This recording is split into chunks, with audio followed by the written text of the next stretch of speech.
black and white shorts. He's representing Team Beta, Cuamba, Team Ortiz. We are set and underway. Me, Brian Lacey, alongside Frank Mir. And Cuamba was so clinical, and he said the key to this fight, he feels, against the longer, taller Cody, is just being precise, making good decisions, keeping that range, and being accurate, Frank. Cuamba is, you know, good again, as we point out, great wrestler, great grappling, but has really built a great striking style there. On top of it in Vegas. And here he's just trying to pinpoint his shots, looking for something, a hole and a reaction in Cody. And Cody's the same. I think Cody's playing more the defensive counter shot. He's sitting there looking, all right, what are you going to bring and what holes am I going to see? Whereas you see the difference is Cuamba's like, all right, I'm going to poke and prod and see what reactions are occurring, and then within that set my traps. Spinning attack there coming from Cody, but those snapping kicks, the rear kicks from Cuamba. Yeah. You can't take many of those. Even, you know, you sit there and go, okay, well, they didn't land. You know, Cody blocked them on the forearms. It still crushes you. I mean, I've actually even cornered guys. I remember in a fight we watched over, we looked, and the guy blocked it and broke his forearm. And, you know, you can only catch so many of those full blast shots on the forearms. You got to either move out of the way, engage, and so they can become menacing even when they don't hit, you know, technically the mark, as far as not knocking maybe someone right on the neck or the chin, or hitting them in the solar plexus, or catch them in the ribs. You just, strong shots coming forward from Cuamba. Cody's kind of got his head straight up, not really moving, and with someone who's as powerful and explosive as Cuamba, that could be a dangerous recipe. You can kind of see that Cody just, his head is almost constantly straight line right over his hips, which gives him great ability to move his weight. He's always balanced, but without that bit of head movement offline, he's a target. I mean, Cuamba can jump in with that 1-2, close his eyes, and he knows where Cody's going to be. Those snapping kicks coming in again. Really impressive from Cuamba. Testing the metal there of Cody Huard. 2 minutes 50 seconds left in round number 1.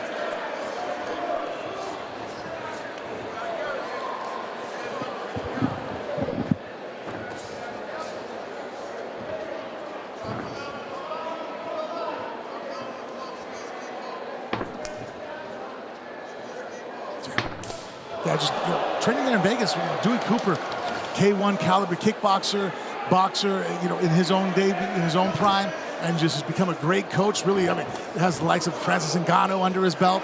And you see here what he's done with Cuamba. Took a kid who's a great grappler, and right now you see those kicks are just classic and sharp and fast. But Huard is in here. He's coming forward. Oh yes, throwing hard shots. He hasn't thrown in the towel. You can tell mentally he's not ready to. But just his standing there and blocking and taking it on the forearms, I think is going to start catching up on him, because his defense is to shell up on the punches and on the kicks. He closes his guard, so he's blocking the chin. He's not getting caught with a knockout. But even that right now, that cut. There's a wince there as well. You saw that, Frank. Yeah, because right now he's blocking the punches. So right now you can see Dewey's calling it out. He's going to come with the hands. He's going to get Huard to lift up and block the punches. But that means those elbows are going to lift up ever so slightly.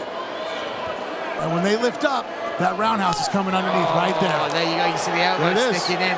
This is classic kickboxing. Punch, get the guy to lift his guard, take his ribs out. And you talk about Dewey Cooper as a coach, but also some of the sparring partners that Timmy has. 2 UK fighters, Javed and Farid Basharat, main sparring partners. But look at the way that is digging in, and the damage just building up. Look from the torso up, Frank. Every side of that body, that left side of Cody is showing damage. Here's what Cody has going for him. Life has dealt him a bad card. He is mentally as tough as they're going to come, because this guy shouldn't even be here. 100%. He's told he shouldn't even be in the gym. So you have a guy who's faced adversity. Some people, when they're right now feeling this, they're getting their butt handed to them, they're getting hurt, they're getting beat, they can hear the crowd, they freak out. They don't know what that feels like. This guy's grown up his whole life knowing what it feels like to have the crowd knowing that you're getting your butt kicked by life. And he's faced it, he's fought it, he's come back. So he's still dangerous. Yeah, you talk about danger as well. 4 of his wins are by finish. 3 of those are knockouts, Frank. So he has faith in his hands, and he believes it can only take 1 shot to change the fight for him. But that mental fortitude, you say, that has been ingrained in him through the life that he's had to lead. And even when you look at the way he's modified his style to cope with the injuries he's had throughout life and the operations, It's a phenomenal story, right? Absolutely. Mental fortitude, but then it's going to get to a point to where, and Cuamba's the train. He keeps coming forward. You're going back in a straight line, blocking these shots, and this isn't going to be the way to victory. So we are underway with round number 2 here. This featherweight contest.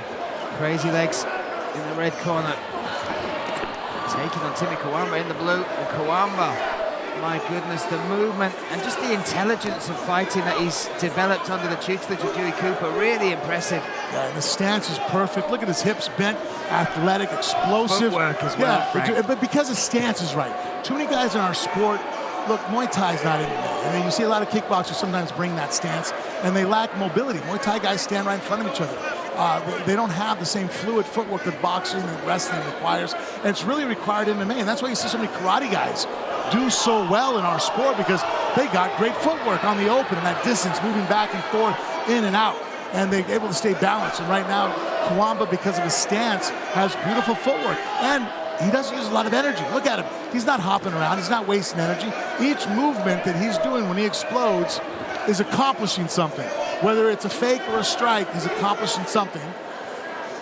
He's not just running around, jumping and wasting energy.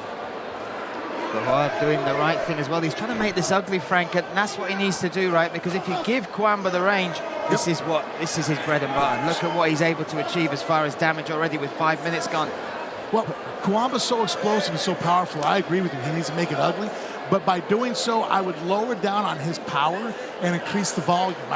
Sometimes I give guys specific fighters, because that's how my brain works. Hey, fight like this guy right now.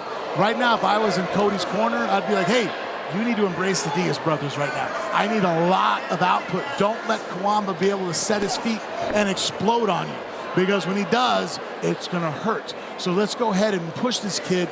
Let's see if, because Cuamba's not going to be able to explode as many times if you lower the impact and keep up the... a slip there.